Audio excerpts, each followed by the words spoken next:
Sempena sambutan Tahun Baru Cina, Datuk Menteri Besar Datuk Seri Amiruddin Syari menziarahi rakan-rakan aktivis dalam program jelajah Parlimen Gombak dan Dun Sungai Tua hari ini.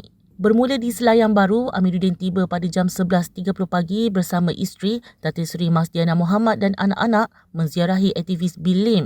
Beliau meluangkan hampir 30 minit bertanya khabar sambil menikmati kuih muih yang dihidangkan oleh keluarga Lim.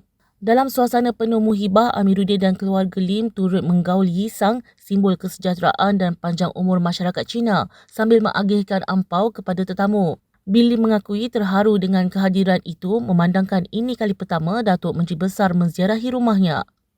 Kita maya happy, maya seronok lah pasal apa dalam Selangor kita nak majukan untuk pilihan raya untuk ni semua layak semua. So pertama first time untuk buat jadi macam ni untuk latang rumah open untuk Tahun Baru Cina. So saya terima kasihkan kepada Datuk MP Selangor